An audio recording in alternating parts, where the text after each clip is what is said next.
എനിക്കൊന്നും ജയേട്ടനെ ജയസൂര്യയെ മാത്രം ഒരു സിനിമയിൽ അദ്ദേഹം എന്ന് പറഞ്ഞ ഒരു സിനിമ ചെയ്യാം എന്ന സമയത്ത് പറയുന്നുണ്ട്. പക്ഷെ പിന്നീട് അത് നടക്കുന്നില്ല. അത് സംഘടനയുടെ ഇടപെടൽ കാരണമാണ് എന്ന് പറയുന്നുണ്ട്. അത് പിന്നെ കേസിൻ്റെ ഭാഗമായി. അപ്പോൾ കേസിൽ അത് പരാമർശിച്ചിട്ടുണ്ട്.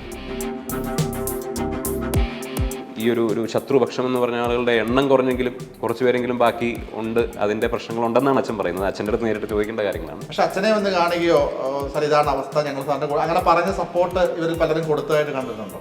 അങ്ങനെ ആരും കൊടുത്തതായിട്ട് അച്ഛൻ പറഞ്ഞ് ഞാൻ കേട്ടിട്ടില്ല. അങ്ങനെ കിട്ടിയിട്ടില്ല എന്ന് തന്നെ അച്ഛൻ കൊണ്ടുവന്നവരും അച്ഛൻ കൊണ്ടുവന്നില്ല. അതായത് അവരങ്ങനെ പബ്ലിക്കലിയും അങ്ങനെ പറഞ്ഞിട്ടില്ല, പേഴ്സണലിയും അങ്ങനെ പറഞ്ഞിട്ടില്ല. ഇപ്പോൾ എനിക്ക് ഓർമ്മയുണ്ട് സുരേഷ് കൃഷ്ണ. അപ്പോൾ പുള്ളി പറഞ്ഞിട്ടുണ്ട്, സാർ ഇതാണ് അവസ്ഥ. അത് സത്യം പറഞ്ഞാൽ കുഞ്ചാക്കോ ബോബൻ ചെയ്യേണ്ട ക്യാരക്ടറായിരുന്നു. അപ്പോൾ അതുകൊണ്ട് ആയിരിക്കാം ചിലപ്പോൾ അദ്ദേഹം അതിൽ നിന്ന് അന്ന് പിന്മാറിയത്. ഞാൻ ഒരിടത്തും അച്ഛൻ്റെ ഒരു ഇഷ്യൂ പറ്റി മലയാള സിനിമയിൽ ഏതെങ്കിലും ഒരു മെയിൻ സ്ട്രീം നടൻ പറയുന്നത് ഞാൻ കണ്ടതായിട്ട് എനിക്ക് ഓർമ്മയില്ല. സുമേഷിന് ഓർമ്മയുണ്ടോ എന്ന് എനിക്കറിയില്ല. ആരും എൻ്റെ മനസ്സിലില്ല. അച്ഛൻ ആകാശ് ശങ്കർ അങ്ങനെ കുറേ ഹിറ്റ് സിനിമകൾ ചെയ്തിട്ടാണ് ഇത് ചെയ്യുന്നത്. എന്തിനാണ് കലാഭവൻ മണിയെ വെച്ച് ഒരു സിനിമ ചെയ്യുന്നത്? അച്ഛൻ്റെ ഒരു പേഴ്സണാലിറ്റിയുടെ ഒരു പ്രത്യേകത എനിക്ക് ആദ്യം എൻ്റെ കുട്ടിയായിരുന്ന മനസ്സിൽ വരുന്നത് ആ സമയത്താണ്. കാരണം ഇവരെല്ലാവരും പറഞ്ഞതിനെതിരെ ആണ് ആ സിനിമ ചെയ്തത്. അന്ന് തിളങ്ങി നിൽക്കുന്നത് മുകേഷ് എന്ന് പറഞ്ഞാൽ. പക്ഷെ അച്ഛന് അങ്ങോട്ടേക്ക് എത്തിപ്പെടാൻ പറ്റിയിട്ടില്ല. പിന്നെ അച്ഛനിങ്ങനെ ആലോചിച്ചപ്പോഴാണ് അച്ഛൻ്റെ നാടക കമ്പനിയിൽ മോഹൻലാലിൻ്റെ രൂപസാദൃശ്യം ഒരാളുണ്ട്, അതൊരു രസകരമായിട്ടുള്ളൊരു ചർച്ചയ്ക്ക് വഴിയൊരുക്കും എന്ന് വിചാരിച്ച് തന്നെ ചെയ്താണ്. ഓർമ്മയുണ്ട്, ജയേട്ടനെ ഉമ്മപ്പെണ്ണിൻ വിഴിയാടെ പയ്യനിൽ അദ്ദേഹം അച്ഛൻ ഇൻട്രൊഡ്യൂസ് ചെയ്യുക മാത്രമല്ല ചെയ്തത്, അതിൻ്റെ എല്ലാ ഭാഷകളിലേക്കും ജയസൂര്യ വിട്ടാണ് അഭിനയിക്കുന്നത്.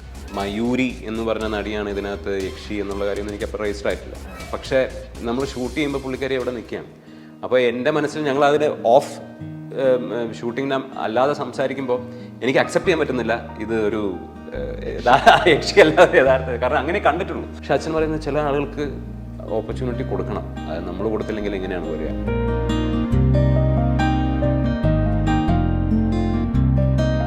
സിനിമ ഇറങ്ങിയതിന് ശേഷം അച്ഛൻ പറഞ്ഞപ്പോൾ കൊള്ളാടാന്ന് അതിന് മുന്നേ പറഞ്ഞു. അതിനുശേഷം ഒരു പക്ഷേ വിഷ്ണുവിൻ്റെ അടുത്തൊരു പക്ഷെ അത്ര ഇമോഷണലി ഏതൊരു അച്ഛനാണെന്നുണ്ടെങ്കിലും അച്ഛൻ്റെ പാത പിന്തുടർന്ന് മകൻ അതേ ഫീൽഡിൽ വരുന്നു. ആദ്യമായിട്ട് പടം ചെയ്യുമ്പോൾ ഉള്ളിലൊരു ഇമോഷണൽ സാധനം ഉണ്ടാവുമല്ലോ, ഒരു പ്രൗഡ് ഉണ്ടാവും, ഒരു ഇമോഷൻ ഉണ്ടാവും. അപ്പൊ അമ്മയുടെ അടുത്ത് എന്തെങ്കിലും അച്ഛൻ പറഞ്ഞിട്ട് അമ്മ വല്ലതും പറഞ്ഞോ? തീർച്ചയായും അച്ഛൻ ഭയങ്കര പ്രൗഡാണ്. അച്ഛൻ ഈ സിനിമ കണ്ടപ്പോഴും എൻ്റെ അടുത്ത് പറഞ്ഞത്, നിനക്ക് ധൈര്യമായിട്ട് ഇത് ആൾക്കാരെ കാണിക്കാം. അച്ഛൻ്റെ ഒരു പ്രത്യേകത എന്ന് പറഞ്ഞാൽ അച്ഛൻ പോസിറ്റീവായിട്ട് സംസാരിക്കെങ്കിലും ഒരുപാട് പ്രശംസിക്കില്ല. അതെങ്ങനെ ചിലപ്പം മകനായതുകൊണ്ടാവാം അച്ഛൻ ഇച്ചിരി എന്ന് ഒരാൾ എന്നാണ് ഞാൻ മനസ്സിലാക്കുന്നത്. അതോ ഇനി അതാണ് കറക്റ്റ് മീറ്ററൊന്നും എനിക്ക് അറിഞ്ഞൂടാ. പക്ഷേ ചില റിവ്യൂസൊക്കെ അച്ഛൻ വായിക്കാൻ തുടങ്ങി. അപ്പം എൻ്റെ ചിലതിലൊക്കെ എൻ്റെ ഡയറക്ഷനെ പറ്റി എടുത്ത് പറയാൻ തുടങ്ങി. അപ്പം എൻ്റെ അടുത്ത് അതൊക്കെ പറയും, എടാ ഇന്നയാൾ നിന്നെപ്പറ്റി ഇങ്ങനെ പറഞ്ഞു, മറ്റേ റിവ്യൂവിൽ ചില ക്രിറ്റിസിസമൊക്കെ ഉണ്ടായിരുന്നെങ്കിൽ നിന്നെപ്പറ്റി ഇങ്ങനെ പറഞ്ഞു എന്നൊക്കെ പറഞ്ഞു. അതൊക്കെ വായിക്കും. പിന്നെ ഞാൻ അപ്പം മനസ്സിലാക്കി അച്ഛൻ കീനായിട്ട് ഒബ്സർവ് ചെയ്യുന്നുണ്ട്. അപ്പം തീർച്ചയായിട്ടും അത് ഇമോഷണലി അച്ഛൻ കൂടുതൽ എക്സ്പ്രസ് ചെയ്തിട്ടില്ലെങ്കിലും അത് അച്ഛനൊരു എന്താ പറയുക, ഒരു ഇമോഷണൽ ആയിട്ടുള്ള അനുഭവം തന്നെ ആയിരിക്കണം തീർച്ചയായും. ഇതൊക്കെ പറയുമ്പോൾ സംവിധായകൻ വിനയനായിരിക്കില്ല പറയുന്നത്, അച്ഛൻ എന്നുള്ളൊരു വിനയൻ അദ്ദേഹമാണ് ആ പറഞ്ഞു വിടുന്നത്. അത് ഡയറക്ടർ മാറ്റിയെടുത്തിട്ട് റിവ്യൂസ് ഒക്കെ നോക്കുന്നതും മകനോട് അഭിപ്രായം പറയുന്നതൊക്കെ ഒരിക്കലും ഡയറക്ടർ വിനയനായിരിക്കും. അല്ല, തീർച്ചയായും അച്ഛൻ എന്നുള്ള പൊസിഷനിലാണ് അദ്ദേഹം. അതെ, അവിടെ അച്ഛൻ മകൻ ബന്ധം എന്ന് പറയുമ്പോൾ നമ്മുടെ വീട്ടുകാരുമായിട്ട് നമുക്കൊരു അഡ്മിറേഷൻ അല്ലല്ലോ, അവരുടെ സ്നേഹബന്ധമാണ്. അപ്പൊ തീർച്ചയായിട്ടും അതിൻ്റെതായിട്ടുള്ള എല്ലാ ഫീലിങ്സും ഉണ്ടാവും. തീർച്ചയായിട്ടും. എനിക്ക് വിനയൻ സാറിനെ പറ്റി പറയുമ്പോൾ എൻ്റെ ഓർമ്മയിൽ ആദ്യം വരുന്നത്, ഞാൻ വളരെ ചെറുപ്പമായിരുന്നു എനിക്ക് തോന്നുന്നു. അപ്പം ആ സമയത്താണ് ഈ ഇഷ്യൂസ് ഒക്കെ നടക്കുമ്പം ഒരു ദിവസം രാവിലെ മാതൃഭൂമി പേപ്പറിലാണെന്നാണ് എൻ്റെ വിശ്വാസം, വലിയൊരു ഹെഡിങ്ങും വിനയൻ സാറിന്റെ ഒരു ഫോട്ടോയൊക്കെ വെച്ചിട്ട് പാലാരിവട്ടത്ത് തട്ടുകട ഇട്ടാണല്ലോ അപ്പൊ ഞാനത് ഇത് സംവിധായകൻ പുള്ളി എന്തായി പറയുന്നത്, നമ്മളെ കുഞ്ഞ പക്ഷെ ആ ഒരു മാസ് ഡയലോഗ് ഇപ്പോഴും വിനയൻ സാറിന് പറയുമ്പോൾ എനിക്ക് ആ പേപ്പർ കട്ടിങ് ആണ് ഓർമ്മ വരുന്നത്. നമുക്ക് ഈ സിനിമയിലേക്ക് അതിന് ഒരു ചോദ്യം കൂടി അദ്ദേഹത്തിനെ പറ്റി തന്നെ ചോദിക്കാറുണ്ട്. ഈ മഞ്ഞുരുക എന്ന് പറഞ്ഞൊരു സംഭവമുണ്ട്. ഇപ്പൊ ലാലേട്ടനൊന്നുമായിട്ട് അദ്ദേഹം പടം നിങ്ങൾ അങ്ങനെ ചെയ്തിട്ടില്ല. അപ്പൊ പിന്നീട് നിങ്ങൾ ഒരുമിച്ചുള്ള ഒരു ഫോട്ടോ ഒക്കെ ഫേസ്ബുക്കിൽ വരികയും ഒരുപാട് ചർച്ചകൾക്കൊക്കെ ഒരുമിച്ച് പടങ്ങൾ വരുന്നു. ഇപ്പൊ ഈ മഞ്ഞുരുകളിൽ നിന്നും ഈ പ്രശ്നങ്ങൾക്കൊക്കെ ശേഷം വീണ്ടും എല്ലാവരും പഴയ പോലെ ജോയിൻ ചെയ്യലിനൊക്കെ വിഷ്ണുവും സാക്ഷികളായിരുന്നു. ആയിരുന്നു. കാരണം 2017 കോമ്പറ്റീഷൻ കമ്മീഷന്റെ വിധി വരുന്നുണ്ട്. 20 സുപ്രീം കോടതിയുടെ വിധി വരുന്നത്. കോമ്പറ്റീഷൻ കമ്മീഷൻ വിധി വന്നപ്പോഴേ അമ്മ എന്ന് പറഞ്ഞ സംഘടന അതിനെ അംഗീകരിച്ചു. പിന്നീട് അവർ അപ്പീലിന് പോയില്ല, പിന്നെ ഫെഫ്കയാണ് അപ്പീലിന് പോയത്. അപ്പോൾ അമ്മയിൽ ഇപ്പോൾ ശ്രീ മമ്മൂട്ടിയാണെങ്കിലും ശ്രീ മോഹൻലാലാണെങ്കിലും അച്ഛൻ്റെ അടുത്ത് വിളിച്ചിട്ട് അച്ഛനെ നേരിട്ട് വിളിച്ചില്ലെങ്കിലും അവർ സംഘടനയിൽ പറഞ്ഞു ഇനി അത്തരത്തിലുള്ള നീക്കങ്ങളൊന്നും നമുക്ക് വേണ്ട എന്ന് പൊതുവേ പറഞ്ഞു. അതായത് 2019 എനിക്കൊന്ന് ശ്രീ മോഹൻലാൽ പ്രസിഡന്റ് ആയ സമയത്ത് അച്ഛനെ വിളിച്ചിരുന്നു. അപ്പോൾ ഞാൻ ഡ്രൈവറായിട്ടാണ് പോകുന്നത്. ഞാൻ ഡ്രൈവറായിട്ടാണ് പോകുന്നത്. എന്നിട്ട് അച്ഛനും അദ്ദേഹവും മീറ്റ് ചെയ്യാണ് അദ്ദേഹത്തിൻ്റെ കലൂരുള്ള വീട്ടിൽ.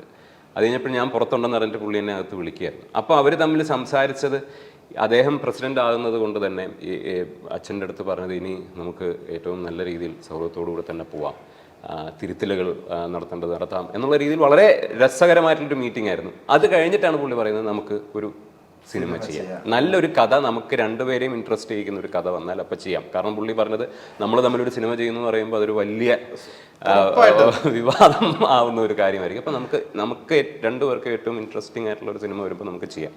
ആ ചർച്ച ഇപ്പോൾ ഒരു 4-5 കൊല്ലമായിട്ട് നടക്കുന്നുണ്ട്. ഇടയ്ക്ക് രണ്ടുപേരും അങ്ങോട്ടും കോണ്ടാക്ട് ഇല്ലായിരുന്നു. ഇപ്പോൾ ആ കോണ്ടാക്ട് വീണ്ടും ഉണ്ട്. അപ്പോൾ എനിക്ക് തോന്നുന്നു ആ പ്രൊജക്റ്റിന് ഇപ്പോഴും ലൈഫ് ഉണ്ടെന്ന് തന്നെയാണ് ഞാൻ വിശ്വസിക്കുന്നത്. അല്ല, പ്രശ്നങ്ങളോ കൊണ്ടല്ല, ഒരു എനിക്ക് തോന്നുന്നു കോവിഡൊക്കെ വന്നു കഴിഞ്ഞപ്പോൾ അച്ഛൻ്റെ പ്രോജക്റ്റിനോട് പോയി, പിന്നെ അദ്ദേഹം തിരക്കുള്ള മനുഷ്യനാണ്. പക്ഷെ ഇപ്പോൾ അവർ തമ്മിൽ കമ്മ്യൂണിക്കേഷൻ വീണ്ടും ഉണ്ട്. സോ ഞാൻ വിചാരിക്കുന്നത് ആ പ്രോജക്റ്റ് സംഭവിക്കും എന്ന് തന്നെയാണ്. എനിക്ക് തോന്നുന്നത് വലിയൊരു ചർച്ചയൊക്കെ ആയിരിക്കും. കാരണം അവരൊരുമിച്ച് ഇതുവരെ ഒന്നും ചെയ്തില്ല. പലപ്പോഴും പ്ലാൻ ചെയ്തപ്പോഴൊക്കെ ഇത്തരത്തിലുള്ള പ്രശ്നങ്ങൾ കാരണം അത് തട്ടി മാറിപ്പോയിട്ടുണ്ട്. അച്ഛൻ സംഘടനാ പ്രവർത്തനത്തിന് വരുന്നതിന് മുമ്പാണ് രാക്ഷസരാജാവും ദാദാസാഹിബും ഒക്കെ ചെയ്യുന്നത്. അത് കഴിഞ്ഞിട്ട് പിന്നെ അച്ഛൻ ഈ പ്രൊഡ്യൂസേഴ്സ് അസോസിയേഷൻ്റെയും ബാക്കി ചേംബറിൻ്റെ ഒക്കെ അതോറിറ്റി ഒരു ഭാരവാഹിത്വം വഹിക്കുന്ന ലെവലിലോട്ട് വന്നില്ലെങ്കിലും അച്ഛൻ ഇൻവോൾവ് ആയിട്ട് പ്രവർത്തിക്കുന്ന ആളായിരുന്നു. അപ്പോൾ ഇത്തരത്തിലുള്ള ഒരുപാട് കോൺഫ്ലിക്റ്റിൽ വന്നപ്പോൾ പിന്നെ ഇവരൊന്നുമായിട്ട് സിനിമ ചെയ്യാൻ പറ്റിയിട്ടില്ല. അപ്പോൾ അതിനുശേഷം എനിക്ക് തോന്നുന്നു അദ്ദേഹവുമായിട്ട് സിനിമ ചെയ്യാൻ ഒരുപാട് തവണ ഇനീഷ്യേറ്റീവ് എടുത്തെങ്കിലും അതൊക്കെ ഇങ്ങനത്തെ ചില പ്രശ്നങ്ങൾ അല്ലല്ല. അതെ. പക്ഷെ ഇപ്പോൾ കോൺസ്റ്റന്റ് കമ്മ്യൂണിക്കേഷൻ ഉണ്ട്. അത് പ്രോജക്റ്റായിട്ട് മാറുമെന്ന് കാത്തിരുന്ന് കാണാം. എനിക്ക് തോന്നുന്നു മലയാള സിനിമ പ്രേമികൾ ഒരുപാട് ചർച്ച ചെയ്യുന്ന ഡിസ്കഷനിലേക്ക് വരാൻ സാധ്യതയുള്ള പ്രൊജക്റ്റ് ആയിരിക്കും ഇവരുടെ രണ്ടുപേരുടെയും ഒരുമിക്കൽ. മമ്മൂക്കയായിട്ട് പിന്നെ നമുക്ക് പ്രതീക്ഷിക്കാം കഥകളൊക്കെ, സിനിമകളൊക്കെ. നല്ല ബന്ധമാണ്. പക്ഷെ അവർ തമ്മിൽ ഒരു പ്രൊജക്ട് ഡിസ്കസ് ചെയ്യുന്നുണ്ടോ എന്ന് എനിക്കറിയില്ല. പക്ഷെ ഇദ്ദേഹമായിട്ട് മോഹൻലാലുമായിട്ട് നടക്കുന്നുണ്ട്. നിങ്ങളുടെ സൂപ്പർ സ്റ്റാർ സിനിമയാണ് ഇത്.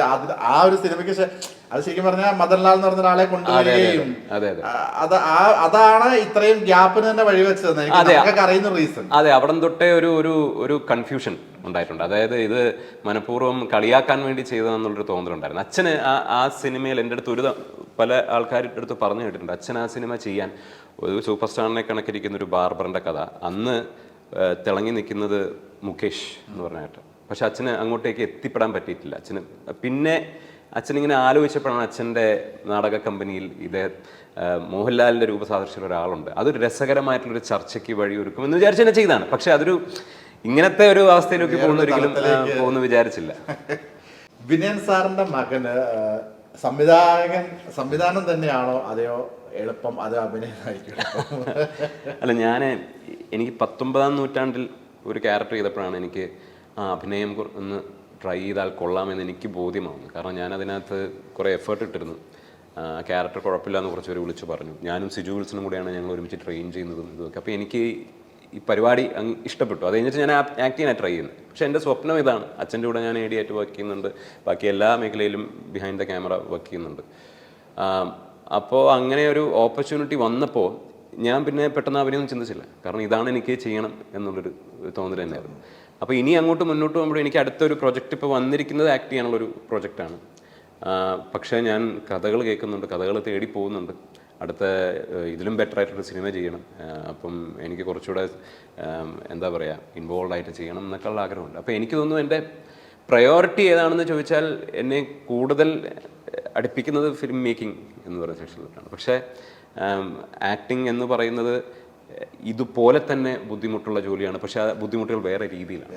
ഒരു സിനിമ നമ്മൾ എഴുതി തുടങ്ങിയത് തിയേറ്ററിൽ എത്തുന്നവരെ ഭയങ്കര ടെൻഷനാണ് ഡയറക്ടർ. അത്രയും ടെൻഷൻ ആക്ടർക്കില്ല. പക്ഷേ ഈ ആക്ടറെ സംബന്ധിച്ചിടത്തോളം ഒരു പ്രൊജക്റ്റിൽ നിന്ന് അടുത്തതിലോട്ട് പോകുന്നതും ഒരു കൺസിസ്റ്റൻ്റ് ആയിട്ട് ക്യാരക്ടേഴ്സ് ചെയ്ത് പോവാന്നൊക്കെ പറയുന്നത് ഏത് ഇൻഡസ്ട്രിയിലാണെങ്കിലും ഭയങ്കര ബുദ്ധിമുട്ടാണ്. അതിൻ്റെ ഇടയിൽ നമ്മുടെ സ്കില്ല് നമ്മൾ ബെറ്റർ ആക്കുകയും വേണം. ഇത് രണ്ടും ഒരുപോലെ ബുദ്ധിമുട്ടുള്ള കാര്യമായിട്ട് തന്നെയാണ് എനിക്ക് തോന്നുന്നത്. പക്ഷെ എനിക്ക് പേഴ്സണലി അടുപ്പം ഫിലിം മേക്കിംഗ്. വിനയൻ സാറിന്റെ ഇഷ്യൂ നടക്കുന്ന സമയത്ത് US പറഞ്ഞല്ലോ. അപ്പൊ അന്നേരം സിനിമയൊക്കെ തന്നെ ആയിരുന്നില്ല, ആയിരിക്കുമോ മനസ്സിലായിരുന്നിരിക്കുമോ? സിനിമയിലേക്ക് തന്നെ എത്തണം അത് തന്നെയായിരുന്നോ? അല്ല, ഞാൻ പഠിക്കാൻ പോകുന്നത് സിനിമയിലോട്ട് വരണമെന്ന് വിചാരിച്ചിട്ടല്ല. ഞാൻ അവിടെ പോയിട്ട് ഞാൻ ചില ഡോക്യുമെൻ്ററി ഫിലിംസൊക്കെ ഡയറക്റ്റ് ചെയ്തിട്ടുണ്ട് എൻ്റെ ഫ്രണ്ട്സിൻ്റെ കൂടെ. ഡയറക്റ്റ് എന്ന് പറയാൻ പറ്റില്ല, ഞങ്ങൾ വെറുതെ തമാശയ്ക്ക് ചെയ്യുന്നതാണ്. പക്ഷേ ഞാൻ പഠിച്ച യൂണിവേഴ്സിറ്റിക്ക് വേണ്ടി ഇൻഹൗസ് ആയിട്ട് ചെയ്യുന്നതാണ്. അതിൽ ഒരെണ്ണം അവരത് പുറത്തോട്ടൊക്കെ അയച്ചു, അതായത് ബാക്കി യൂണിവേഴ്സിറ്റീസിലും ബാക്കി സ്റ്റുഡൻസിന് കാണാനൊക്കെ അയച്ചു. അപ്പോൾ അത് കുഴപ്പമില്ല എന്ന് തോന്നി. അതിനുശേഷമാണ് ഞാൻ അവിടെ ഫിലിം അപ്രിസിയേഷൻ ക്ലാസ്സസിന് പോകുന്നത്. പിന്നെ അതൊരു സിനിമ ചർച്ചയായി മാറി. എനിക്ക് അത്രയും ആക്റ്റീവായിട്ടുള്ള സിനിമ ചർച്ച ഞാൻ അങ്ങനെ ചെയ്തിട്ടില്ല, കാരണം ഞാൻ എപ്പോഴും സിനിമ കാണുന്നതാണ്. ഞാൻ അങ്ങനെ അതിനെപ്പറ്റി ചിന്തിച്ചിരുന്നില്ല.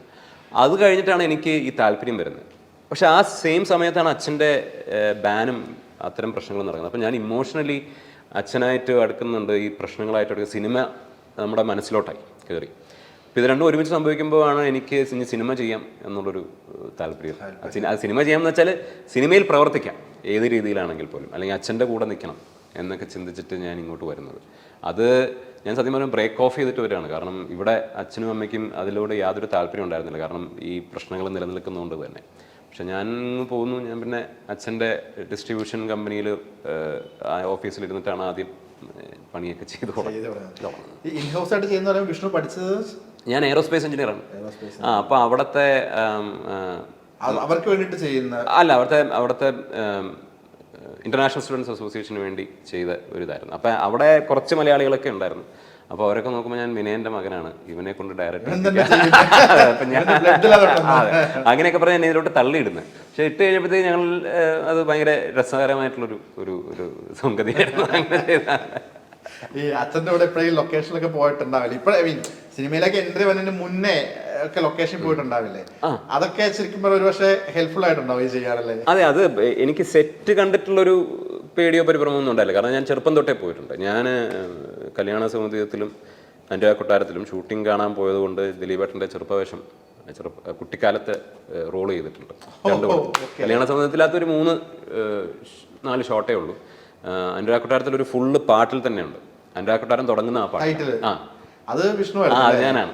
ഒരു സർക്കസുകാരൻ്റെ മക്കളായിട്ടാണ് അത് ഞാനാണ്. അപ്പം ഇത് രണ്ടും ഞാൻ ലൊക്കേഷനിൽ പോയത് കൊണ്ട് എനിക്ക് വേറെ ആരും ഇല്ലാത്ത കാരണം അച്ഛൻ പിടിച്ചിട്ടുണ്ട്. അതെ അതെ, ഇത് രണ്ടും രസകരമായിട്ടുള്ള പടങ്ങളാണല്ലോ. അപ്പോൾ രണ്ടിലും ദിലീപേട്ടൻ്റെ കുട്ടിക്കാലം ഞാൻ ചെയ്തിട്ടുണ്ട്. അങ്ങനെ ഇങ്ങനെ എല്ലാ സെറ്റുകളിലും പോകും. ആകാശഗംഗയൊക്കെ എനിക്കൊന്നൊരു ഓണം വെക്കേഷൻ ഫുള്ള് നിന്നിട്ടുണ്ട്. വാസന്തി ലക്ഷ്മിയിൽ ഞാൻ ഈ ക്ലൈമാക്സ് ഒക്കെ ഷൂട്ട് ചെയ്യുമ്പം അവിടെ കണ്ടിട്ടുണ്ട്. അപ്പം പല അച്ഛൻ്റെ ശ്രദ്ധിക്കപ്പെട്ട പല സിനിമകളുടെയും പല ഷൂട്ടിംഗ് സീനുകളുടെയും ആ സമയത്ത് ഞാൻ അവിടെ ഉണ്ടായിരുന്നു. പക്ഷെ അപ്പോഴൊന്നും എനിക്കറിയില്ല ഇതൊക്കെ വമ്പൻ പരിപാടികളായിട്ട് മാറുന്നു. പക്ഷെ അത് ഞങ്ങൾ ഫാമിലി ആയിട്ട് തന്നെ പോകാറുണ്ട്. അങ്ങനെ പോയപ്പോൾ ഉള്ള എന്തെങ്കിലുമൊക്കെ ഓർമ്മകളുണ്ടായി? ഇപ്പോഴും ഒരു ലൊക്കേഷൻ എന്ന് പറഞ്ഞു കഴിഞ്ഞാൽ പെട്ടെന്ന് ഓടി വരുന്ന എന്തെങ്കിലും മെമ്മറീസ് അങ്ങനെ എന്തെങ്കിലുമൊക്കെ ഉണ്ടോ? ലൊക്കേഷൻ എന്ന് പറഞ്ഞാൽ എനിക്ക് ഏറ്റവും പെട്ടെന്ന് ഓടി വരുന്ന ആകാശം തന്നെയാണ്. കാരണം എനിക്ക് ആ സമയത്ത് 10 വയസ്സെങ്ങാണ്ടാണ് ഷൂട്ട് ചെയ്യുമ്പോൾ. അപ്പോൾ അത് ഫസ്റ്റ് പാട്ട്. അപ്പോൾ അത് ഫുള്ള് നൈറ്റാണ്. അപ്പോൾ ഞാൻ നേരത്തെ പറഞ്ഞ കണക്ക് ഒരു ഓണം വെക്കേഷന് ഫുൾ അവിടെയാണ്. അപ്പോൾ ഈ ഫുള്ള് നൈറ്റും നിർബന്ധം പിടിച്ചിട്ട് ഞാൻ ലൊക്കേഷനിൽ നിൽക്കും. അപ്പോൾ ഈ ആകാശനിക്കകത്ത് കുറേ ഗ്രാഫിക്സ് എന്ന് നമ്മൾ പറയുന്ന തരത്തിലുള്ള ഷോട്ടുകളുണ്ട്. പക്ഷെ ഒന്നും ഗ്രാഫിക്സ് അല്ല, ചിലതിങ്ങനെ മോഫ് ചെയ്യുന്നുണ്ട്, ബാക്കിയെല്ലാം മിനിയേച്ചേഴ്സാണ്. അപ്പോൾ ഈ മിനിയേച്ചേഴ്സ് ഇപ്പം മരം ഇങ്ങനെ പൊക്കി മരം ഇങ്ങനെ വന്നിട്ട് എനിക്ക് തോന്നുന്നു സ്ഫടികം ജോർജാണ് പുള്ളിയുടെ പുറകെ പോകുന്നത്, ഇതൊക്കെയുണ്ട്. അപ്പോൾ അതൊക്കെ ഇങ്ങനെ അവിടെ ഉണ്ടാക്കി വെച്ചിട്ട് ഇതിൻ്റെ ഒരു ഡിസ്കഷനുണ്ട്. നമുക്ക് മിനിയേച്ചർ ചെയ്യാമെന്ന് പറഞ്ഞ് കഴിഞ്ഞാൽ അടുത്ത ദിവസം രാവിലെ ഞാൻ ലൊക്കേഷൻ ചെല്ലുമ്പോൾ, അല്ലെങ്കിൽ ഉച്ചയ്ക്ക് ശേഷമായിരിക്കും ലൊക്കേഷൻ ചെല്ലുന്നത്, കാരണം രാവിലെ കിടന്ന് ഉറങ്ങുന്നു. ചെല്ലുമ്പോൾ ഈ മരം ഇങ്ങനെ അവിടെ റെഡി ആയിരിക്കുകയാണ്. അതുപോലെ തന്നെ ഇത് ഒരു യക്ഷി കഥ ആയതുകൊണ്ട് തന്നെ അന്ന് കുറേ നാൾക്ക് ശേഷമാണ് മലയാളത്തിൽ ഒരു യക്ഷിക്കഥ വരുന്നത് 99-ൽ. അപ്പോൾ ഈ രാത്രിയൊക്കെ ഫുള്ള് ഷൂട്ട് ചെയ്യുന്നതുകൊണ്ട് തന്നെ ഈ യക്ഷിക്കഥകളുടെ സംസാരവും ഒളപ്പമണ്ണം മനയിലാണ് ഷൂട്ട് ചെയ്യുന്നത്. അപ്പോൾ അത് അവിടെ തന്നെ കുറേ കഥകളുണ്ട്. അപ്പോൾ അതെനിക്ക് ഒരിക്കലും മറക്കാൻ പറ്റാത്ത ഒരു 10 ദിവസമാണ്. എനിക്കൊന്നും എനിക്കെല്ലാം ഓർമ്മയുണ്ട്. എനിക്ക് ഈ പറഞ്ഞ കണക്ക് മയൂരി എന്ന് പറഞ്ഞ നടിയാണ് ഇതിനകത്ത് യക്ഷി എന്നുള്ള കാര്യമൊന്നും എനിക്കപ്പോൾ രജിസ്റ്റർ ആയിട്ടില്ല. പക്ഷേ നമ്മൾ ഷൂട്ട് ചെയ്യുമ്പോൾ പുള്ളിക്കാരി അവിടെ നിൽക്കുകയാണ്. അപ്പോൾ എൻ്റെ മനസ്സിൽ ഞങ്ങൾ അതിന് ഓഫ് ഷൂട്ടിങ്ങിന് അല്ലാതെ സംസാരിക്കുമ്പോൾ എനിക്ക് അക്സെപ്റ്റ് ചെയ്യാൻ പറ്റുന്നില്ല ഇത് ഒരു യക്ഷിയല്ലാതെ യഥാർത്ഥ, കാരണം അങ്ങനെ കണ്ടിട്ടുള്ളൂ. അപ്പോൾ അത് ആ ഒരു പ്രായത്തിൻ്റെ ആയിരിക്കാം. അതൊക്കെ പിന്നീട് ഭയങ്കരമായിട്ട് സ്ട്രൈക്കിംഗ് ആയിട്ടുള്ള മെമ്മറിയാണ്. പക്ഷേ അതുപോലെ തന്നെ എൻ്റെ മനസ്സിൽ ഇങ്ങനെ ഭയങ്കരമായിട്ട് ഞാൻ ഓർമ്മിച്ചെടുക്കുന്നത് ഈ വാസന്തിയും ലക്ഷ്മിയും പിന്നെ ഞാനും എന്ന് പറഞ്ഞ സിനിമയുടെ ക്ലൈമാക്സ് ഷൂട്ട് ചെയ്യുമ്പം ഞാനവിടെ ഉണ്ടായിരുന്നു. അപ്പോൾ എൻ്റെ അടുത്ത് പല സുഹൃത്തുക്കളും ചോദിച്ചിരുന്നു, അച്ഛൻ ആകാശ് ശങ്കർ അങ്ങനെ കുറേ ഹിറ്റ് സിനിമകൾ ചെയ്തിട്ടാണ് ഇത് ചെയ്യുന്നത്, എന്തിനാണ് കലാഭവൻ മണിയെ വെച്ച് ഒരു സിനിമ ചെയ്യുന്നത്? എൻ്റെ ഏറ്റവും അടുത്ത സുഹൃത്തുക്കളുടെ പേരൻസോ അല്ലെങ്കിൽ ചില ഫ്രണ്ട്സോ കുറച്ചൊരു അഡൾട്ടായിട്ടുള്ള ആളുകളൊക്കെ ചോദിച്ചിരുന്നു. ഞാൻ കുട്ടിയാണല്ലോ. അപ്പോൾ എനിക്കതിൻ്റെ ഇത് മനസ്സിലായിട്ടില്ല. അപ്പോൾ ഞാനും വിചാരിച്ചിരുന്നു അത് ഇങ്ങനെയൊക്കെ സിനിമ ചെയ്താൽ ഓടുമെന്നുള്ളത്. അപ്പോൾ ഞാൻ ഈ ക്ലൈമാക്സ് ഷൂട്ട് ചെയ്യുന്നത് കണ്ടു. അപ്പോൾ ക്ലൈമാക്സിലാണെങ്കിൽ ഇദ്ദേഹം ഭയങ്കരമായിട്ട് കരയുകയാണ്. സായികുമാറിൻ്റെ മറ്റേ ഇതൊക്കെ പിടിച്ചിട്ട് പാവെന്ന് പറഞ്ഞിട്ട് പുള്ളിയെ താഴോട്ട് വീഴ്ത്തുന്നതും പുള്ളിക്ക് എന്തൊക്കെയോ പറ്റുന്നതും അതെ ശരിക്കും അതായത് എന്തൊക്കെയോ പറ്റുന്നതും പുള്ളി എന്നിട്ട് വീണ്ടും ഷോട്ട് എടുക്കുന്നതും ഒക്കെ അതൊക്കെ ഞാൻ കാണുന്നുണ്ട്. പക്ഷെ എനിക്ക് അപ്പം മനസ്സിലാവുന്നില്ല ഇതെന്തോ ഒരു വേറെ രീതിയിൽ ശ്രദ്ധിക്കപ്പെടാൻ പോകുന്ന സിനിമയാണ്. ആ സിനിമ ഇറങ്ങി ഹിറ്റായി കഴിഞ്ഞ് അന്ന് അച്ഛൻ്റെ കരിയറിൽ ഏറ്റവും നല്ല സിനിമ എന്ന് വാഴ്ത്തപ്പെട്ട സിനിമയായി മാറിക്കഴിഞ്ഞപ്പോൾ എനിക്ക് ഈ സിനിമയുടെ ഒരു മാജിക് അല്ലെങ്കിൽ അച്ഛൻ്റെ ഒരു പേഴ്സണാലിറ്റിയുടെ ഒരു പ്രത്യേകത എനിക്ക് ആദ്യം എൻ്റെ കുട്ടിയായിരുന്ന മനസ്സിൽ വരുന്നത് ആ സമയത്താണ്. കാരണം ഇവരെല്ലാവരും പറഞ്ഞതിനെതിരെ ആണ് ആ സിനിമ ചെയ്തത്. അപ്പോൾ ആ ഒരു റെബൽ എനിക്കൊന്ന് അച്ഛൻ്റെ മനസ്സിൽ ചെറുപ്പം തൊട്ടേ ഉണ്ട്. പക്ഷേ അതെനിക്ക് റിബൽ എന്നതും ഒപ്പം തന്നെ കോൺഫിഡൻസ് എന്ന് പറയുന്ന സാധനമുണ്ട്. ശരിയാണെന്നുള്ളത് ആ കോൺഫിഡൻസ് ആണ്. അത് അച്ഛൻ്റെ പേഴ്സണാലിറ്റിയുടെ പ്രത്യേകതയായിരിക്കും. ആ കോൺഫിഡൻസ് അതെനിക്ക് മനസ്സിലാവുന്ന അപ്പോഴാണ്. ഞാൻ പിന്നെ ഇതിൻ്റെ ഒരു ഞാൻ പറഞ്ഞല്ലോ ഇത് ചെയ്ത് കാണിക്കേണ്ടതാണ്. ഇപ്പോൾ ഒരു എഴുത്തുകാരനാണെങ്കിലും ഡയറക്ടറാണെങ്കിലും നമുക്ക് ചുറ്റും ഒരു 99 പേരും ചിലപ്പം നെഗറ്റീവായിട്ടുള്ള അഭിപ്രായം പറയുമ്പോഴും നമുക്കിത് വേണമെന്ന് പറഞ്ഞ് പോകണമെങ്കിൽ വേണ്ട ഒരു കരുത്ത് ഉൾക്കരുത്ത് എന്ന് പറയുന്നതാണ് ഒരു ആർട്ടിസ്റ്റിനെ മുന്നോട്ട് ചലിപ്പിക്കുന്നത്. അതാണ് ഞാൻ മനസ്സിലാക്കുന്നത്. ഇപ്പൊ ഈ പറഞ്ഞ ഭാർഗവി നിലയത്തിന് ശേഷം പിന്നീട് വന്നത് ഒരു ആകാശങ്കി നമുക്ക് മലയാളത്തിൽ ഒരുപാട് ഹൊറർ സിനിമ. പക്ഷെ ഇപ്പോഴും ഒരു ഹൊറർ സിനിമ എന്ന് പറയാൻ ഇപ്പോഴും ഡിസ്കഷൻ വരുമ്പോൾ ആകാശങ്ങളുടെ അതെ എനിക്കൊന്ന് ആകാശങ്ക ഇപ്പം 25 വർഷമായിട്ടും അതിനകത്ത് എന്തോ ഒരു ഫ്രഷ്നെസ് ഉണ്ട്. കാരണം നമ്മൾ അങ്ങനെ ഒരു സിനിമ പിന്നീട് കണ്ടാൽ അതിന്റെ അനുകരണമായിട്ടേ നമ്മൾ കണ്ടിട്ടുള്ളൂ. ആ നടൻ എവിടെയാണ് അതിനകത്ത് ആ പുള്ളി 2 പടം കണ്ട് ചെയ്തിട്ടില്ല നായകനായിട്ട് വന്ന റിയാസ്. അതെ പുള്ളി അത് കഴിഞ്ഞിട്ട് ആകാശങ്ക 2 ഞങ്ങൾ ചെയ്തു. അതിലുണ്ട് ആകാശങ്ക 2 ഗോവിന്ദൻകുട്ടി തിരക്കിലാണെന്ന് പറഞ്ഞ പടം അത് ഇറങ്ങിയോന്ന് എനിക്ക് അറിഞ്ഞോളൂ. അങ്ങനെ ഒരു പടത്തിൽ അഭിനയിച്ചു 1-2 പടത്തിലുണ്ട്. അദ്ദേഹം ആക്ച്വലി സ്കൂൾ ഓഫ് ഡ്രാമ പ്രൊഡക്റ്റാണ് തൃശ്ശൂർ. പക്ഷേ അദ്ദേഹത്തിന് അന്ന് ആകാശങ്കയ്ക്ക് ശേഷം പിന്നെ അത്ര മികച്ച ഓപ്പർച്യൂണിറ്റീസ് കിട്ടിയിട്ടില്ല. അദ്ദേഹത്തിന് അങ്ങനെ ചെയ്ത് ഇതുമായി പരിചയപ്പെടാനുള്ള അവസരങ്ങൾ പോലും കിട്ടിയിട്ടില്ലെന്നാണ് എനിക്ക് തോന്നുന്നത്. അത് സത്യം പറഞ്ഞാൽ കുഞ്ചാക്കോ ബോബൻ ചെയ്യേണ്ട ക്യാരക്ടറായിരുന്നു. പക്ഷേ എനിക്ക് തോന്നുന്നു പല കാരണങ്ങളാൽ അത് മാറിപ്പോയി അതിൻ്റെ കഥാപരമായിട്ടുള്ള ഇത്. കാരണം ഇപ്പം നമ്മൾ ആ സിനിമ കാണാൻ നേരത്ത് നായക പ്രാധാന്യമുള്ള സിനിമയല്ല. അത് ശരിക്കും ദിവ്യ ഉണ്ണിയിലൂടെ പോകുന്ന ഒരു സിനിമയാണ്. പിന്നെ അതിനകത്ത് കൂടുതൽ ഇമ്പോർട്ടൻ്റ് ആയിട്ടുള്ള ക്യാരക്ടേഴ്സ് വരുന്നത് ജഗദീഷ്, ഇന്നസെൻ്റ്, അങ്ങനെയുള്ള മേപ്പാടൻ. അതെ. അപ്പോൾ അതുകൊണ്ട് ആയിരിക്കാം ചിലപ്പോൾ അദ്ദേഹം അതിൽ നിന്ന് അന്ന് പിന്മാറിയത്. കാരണം അതൊരു നായക പ്രാധാന്യമുള്ള ക്യാരക്ടർ അല്ല എന്നുള്ളത്. അതുകൊണ്ട് തന്നെ ആയിരിക്കും ചിലപ്പോൾ പിന്നീട് അദ്ദേഹത്തെ അങ്ങോട്ട് ശ്രദ്ധിക്കാത്തത്. ആ സിനിമയും അതിനകത്തുള്ള ബാക്കി കാര്യങ്ങളൊക്കെ ശ്രദ്ധിക്കുമ്പോൾ അദ്ദേഹത്തെ അങ്ങനെ ശ്രദ്ധിച്ചിട്ടില്ല. പക്ഷെ ആ സിനിമ ഉള്ളിടത്തോളം നിൽക്കുന്നിടത്തോളം കാലം അദ്ദേഹത്തിന്റെ മുഖം ഓർമ്മ തീർച്ചയായും.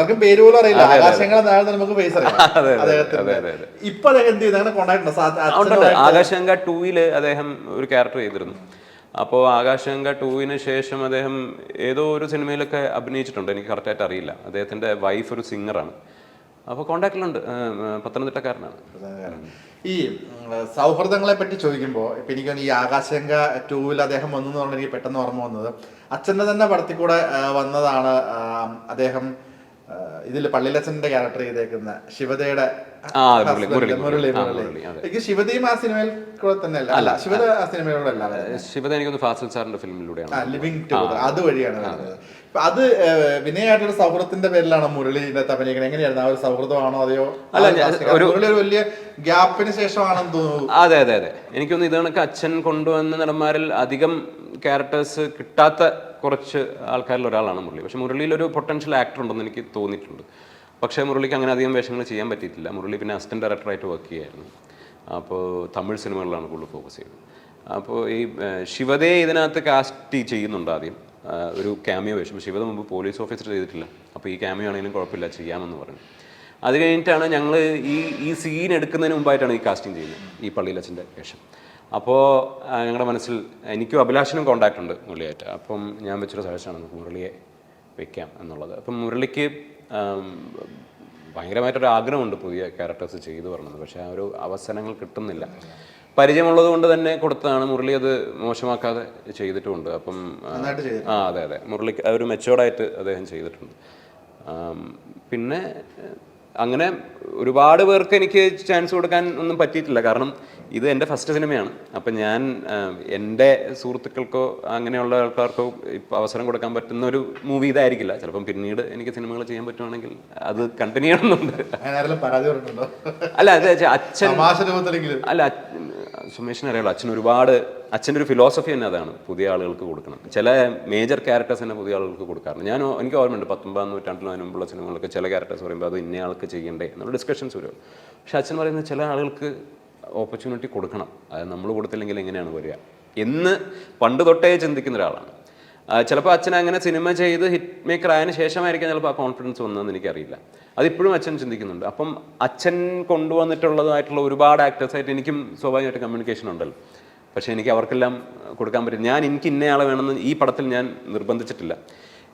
ഒരു കാസ്റ്റിൽ എനിക്ക് പോരാത്തൊരാളുണ്ടെങ്കിൽ ഞാൻ തീർച്ചയായിട്ടും അത് പറ്റില്ല എന്ന് പറയും. പക്ഷേ ഇന്നയാളെ തന്നെ വേണം എന്ന് ഞാൻ വാശി പിടിച്ചിട്ടില്ല. എനിക്ക് കറക്റ്റായിട്ട് തോന്നുന്ന ആളുകളെ കിട്ടണം എന്നുള്ള രീതിയിൽ ചിന്തിച്ചിട്ടുള്ളൂ. അതുകൊണ്ട് ഇനിയൊരു പക്ഷേ സിനിമ ചെയ്യാൻ നേരത്തെ എൻ്റെ മനസ്സിൽ അച്ഛൻ കൊണ്ടുവന്നിട്ടുള്ള ചില ആക്ടേഴ്സ് ചിലപ്പം അവർ വലിയ പോപ്പുലർ ആയിട്ടുണ്ടാവില്ല, അവർക്ക് ചാൻസ് കൊടുക്കാൻ പറ്റിയാൽ കൊടുക്കണം എന്ന് തന്നെയാണ് ചിന്തിക്കുന്നത്. തീർച്ചയായിട്ടും അങ്ങനെ തന്നെ അച്ഛൻ കൊണ്ടുവന്ന് പറയുമ്പോൾ ഒരുപാട് പേരുണ്ട്. അതെ അതെ, എത്ര ആൾക്കാരുണ്ട് കൊണ്ടുവന്നിരിക്കുന്നത്. ഇപ്പൊ അവരൊക്കെ ആയിട്ട് ഇപ്പോഴും കോണ്ടാക്ട് വിഷ്ണുവിനുണ്ടോ? അല്ലെങ്കിൽ അവരൊക്കെ പലരും വലിയ സ്റ്റാറുകളാണ്. അച്ഛൻ ഇപ്പൊ ഇഷ്യൂ ഒക്കെ നടക്കുമ്പോഴും അവരിപ്പം പുറത്ത് സപ്പോർട്ട് കാണിക്കാൻ ചിലപ്പോൾ പേടിക്കുന്ന ആൾക്കാരുണ്ടാവും. പക്ഷെ അച്ഛനെ ഇവരൊക്കെ കോണ്ടാക്ട് ചെയ്തിട്ടുണ്ടായിരുന്നോ? ഒരു മോറൽ സപ്പോർട്ട് അച്ഛന് കൊടുത്തിട്ടുണ്ടായിരുന്നോ? വാക്കുകളിലൊക്കെ ആണെന്നുണ്ടെങ്കിലും പുറത്ത് ചിലപ്പോൾ പബ്ലിക്കായിട്ട് പറഞ്ഞുകൊള്ളണമെന്നില്ല, അത് അവരുടെ ഒരു സർവൈവൽ നിലനിൽപ്പിന്റെ ഒരു പ്രശ്നമാണ്. പക്ഷെ അച്ഛനെ വന്ന് കാണുകയോ സാർ ഇതാണ് അവസ്ഥ, ഞങ്ങൾ സാറിന്റെ കൂടെ അങ്ങനെ പറഞ്ഞ സപ്പോർട്ട് ഇവർ പലരും കൊടുത്തതായിട്ട് കണ്ടിട്ടുണ്ടോ? അങ്ങനെ ആരും കൊടുത്തതായിട്ട് അച്ഛൻ പറഞ്ഞ് ഞാൻ കേട്ടിട്ടില്ല. അങ്ങനെ കിട്ടിയിട്ടില്ല എന്ന് തന്നെയാണ് അച്ഛൻ്റെ അച്ഛൻ കൊണ്ടുവന്നവരും. അച്ഛൻ കൊണ്ടുവന്നവരും. അതായത് അവരങ്ങനെ പബ്ലിക്കലിയും അങ്ങനെ പറഞ്ഞിട്ടില്ല, പേഴ്സണലിയും അങ്ങനെ പറഞ്ഞിട്ടില്ല. ഞാൻ പറഞ്ഞിട്ടുണ്ടാകുന്നൊരു മറുപടി പ്രതീക്ഷിച്ചാണ്. സ്വാഭാവികമായിട്ട് അതാണല്ലോ. അതെ അതെ അതെ അതെ, മറ്റേത് നിലനിൽപ്പുള്ളതുകൊണ്ട് പലരും പേടിച്ചെങ്കിലും പറയില്ല. പേഴ്സണലി ഇതുകൊണ്ടാണ് ഞങ്ങൾ പബ്ലിക്കലി പറയാത്തത്, ഞങ്ങൾ സപ്പോർട്ട് ഉണ്ടെന്ന് പറയാന്നുള്ളത്. അങ്ങനെ ചില ആളുകളെ ഇപ്പം അച്ഛൻ മെയിൻ ആയിട്ടുള്ള നടന്മാരെയൊന്നും അച്ഛൻ്റെ വിലക്കുന്ന സമയത്ത് അച്ഛൻ അഭിനയിക്കാൻ വിളിച്ചിട്ടില്ല. കാരണം അത് നടക്കില്ല എന്ന് അച്ഛനറിയാം. എനിക്കൊന്നും ജയസൂര്യയെ മാത്രം ഒരു സിനിമയിൽ അദ്ദേഹം എന്ന് പറഞ്ഞ ഒരു സിനിമ ചെയ്യാം എന്ന സമയത്ത് പറയുന്നുണ്ട്. പക്ഷെ പിന്നീട് അത് നടക്കുന്നില്ല. അത് സംഘടനയുടെ ഇടപെടൽ കാരണമാണ് എന്ന് പറയുന്നുണ്ട്. അത് പിന്നെ കേസിൻ്റെ ഭാഗമായി. അപ്പോൾ കേസിൽ അത് പരാമർശിച്ചിട്ടുണ്ട്, ഇങ്ങനെ ഇദ്ദേഹത്തെ അഭിനയിക്കാൻ വിളിച്ചു പക്ഷേ അത് നടന്നില്ല, അതിൻ്റെ കാരണം ഇന്ന ആൾക്കാരെ വിളിച്ച് മുടക്കിയതുകൊണ്ടാണെന്ന് കേസിൽ വ്യക്തമായിട്ട് പറഞ്ഞിട്ടുണ്ട്. പക്ഷെ അതല്ലാതെ വാക്കാലെങ്കിലും അല്ലെങ്കിൽ മനസ്സുകൊണ്ട് അല്ലെങ്കിൽ തിയറട്ടിക്കലി ഞങ്ങൾ സാറിൻ്റെ കൂടെയാണ്, പക്ഷെ ഞങ്ങൾക്ക് നിലനിൽപ്പ് കാരണം അങ്ങനെ പറ്റില്ല എന്ന് ആരും ഇങ്ങോട്ട് വിളിച്ച് പറഞ്ഞിട്ടില്ല. ചില ആൾക്കാരെ അച്ഛൻ അങ്ങോട്ട് വിളിക്കും. ഇപ്പം എനിക്ക് ഓർമ്മയുണ്ട് സുരേഷ് കൃഷ്ണ, പുള്ളിയെ വിളിക്കാൻ നേരത്ത് പുള്ളിയെ കൊണ്ടുവന്ന അച്ഛനാണ് കരുമാടിക്കുട്ടനിൽ. അപ്പോൾ പുള്ളി പറഞ്ഞിട്ടുണ്ട്, സാർ ഇതാണ് അവസ്ഥ. അപ്പോൾ അച്ഛൻ തന്നെ പറയും, അങ്ങനെ വിളിച്ച് ബുദ്ധിമുട്ടിക്കേണ്ടെന്ന് അച്ഛൻ തന്നെ തീരുമാനിക്കും. അപ്പോൾ അങ്ങനെ കുറച്ച് പേരൊക്കെ ആയിട്ട് ഇൻട്രാക്ഷൻ നടന്നിട്ടുള്ളൂ. അങ്ങനെ കുറച്ച് പേര് മാത്രമേ തുറന്നെങ്കിലും പറഞ്ഞിട്ടുള്ളൂ ഇതാണ് സിറ്റുവേഷൻ. അല്ലാതെ ഞാൻ ഒരിടത്തും അച്ഛൻ്റെ ഒരു ഇഷ്യൂ പറ്റി മലയാള സിനിമയിൽ ഏതെങ്കിലും ഒരു മെയിൻ സ്ട്രീം നടൻ പറയുന്നത് ഞാൻ കണ്ടതായിട്ട് എനിക്ക് ഓർമ്മയില്ല. സുമേഷിന് ഓർമ്മയുണ്ടോ എന്ന് എനിക്കറിയില്ല. ആരും എൻ്റെ മനസ്സിലില്ല.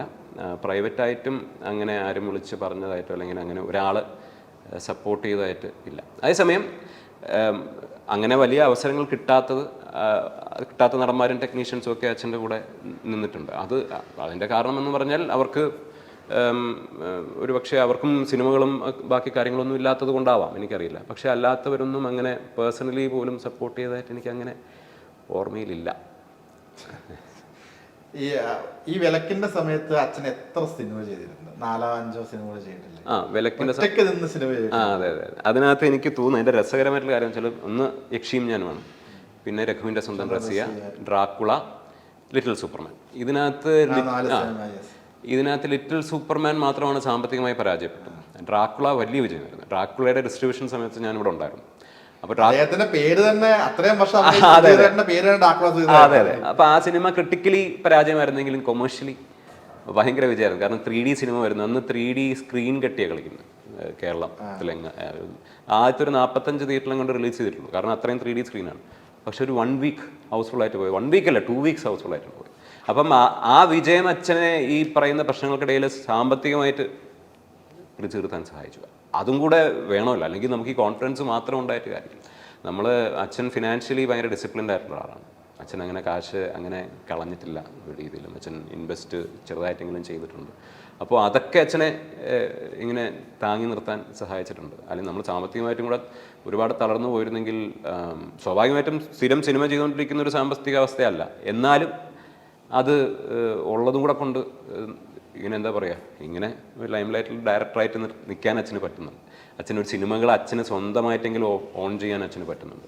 അതുമില്ലായിരുന്നെങ്കിൽ ഇതൊന്നും ചെയ്യില്ല. അച്ഛൻ ഈ പറയുന്ന കണക്ക് ഒരു വോയിസും ഇല്ലാതെ തകർന്നിരിക്കേണ്ട ഒരു അവസ്ഥയിലോട്ട് പോയേനെ. സിനിമ അച്ഛനെ എങ്ങനെയെങ്കിലും ചെയ്യാൻ പറ്റിയതുകൊണ്ട് അച്ഛനെന്നൊരു ഫോഴ്സ് ഇപ്പുറത്ത് നിൽക്കുന്നത് ആൾക്കാർ തിരിച്ചറിയുന്നുണ്ട്.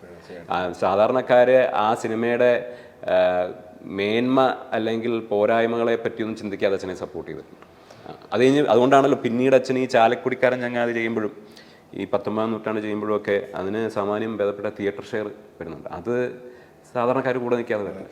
ഒരുപാട് പേര് നമ്മുടെയൊക്കെ ഫാമിലിയിലാണ് ഇപ്പൊ അച്ഛൻ ഉൾപ്പെടെ ഒരു വണ്ടിയൊക്കെ ഫാദർ ഉൾപ്പെടെ ഒരുപാട് പുള്ളി ഒറ്റയ്ക്ക് നിന്ന് പുള്ളിയുടെ ധൈര്യം സമ്മതിക്കണം. ആ ഒരു ചങ്കൂറ്റമാണ് എല്ലാവരും. വിനയൻ സാർ എന്ന് പറയുമ്പോൾ ഫസ്റ്റ് നമുക്ക് മുന്നിലേക്ക് വരുന്ന അദ്ദേഹത്തിന്റെ ചങ്കൂറ്റം തന്നെയാണ് ഡിസ്കസ് ചെയ്യേണ്ടി വരുന്നത്.